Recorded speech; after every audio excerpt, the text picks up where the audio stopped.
May patatas ka ba dyan? Gawin natin masarap na mojus. Ano pang hinihintay? Tara na, magluto na tayo. Start na tayo. Tuwain muna natin ang mga patatas na maninipis. Para manatiling crispy, pakuluan muna natin ang patatas. Siguraduhin natin lagyan natin ng asin bago natin ilagay ang mga patatas. 2 to 3 minutes natin pakuluan ang patatas.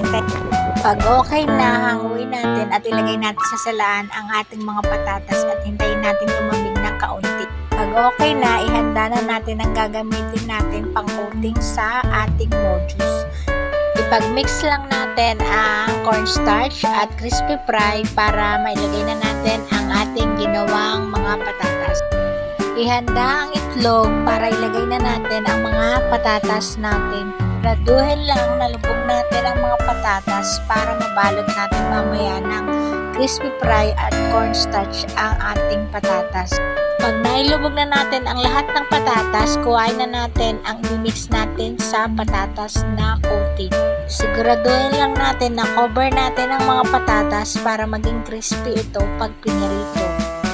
Siguraduhin mainit ang mantika bago ilagay natin ang mga patatas. Isa-isahin natin ilagay para hindi ito magdikit-dikit. Ilagay natin ang lahat na patatas. Huwag magmadali at malapit nang maluto ang ating mojus ala Shakey's. Ano pang hinihintay? Try nyo na mga Mars para matikman nyo na ang mojus ng Shakey's. Try nyo na. Ayan na ang merienda ng mga bata. Thank you, Lord.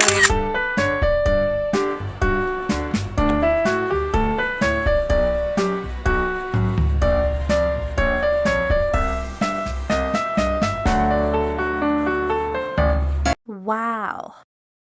Yes!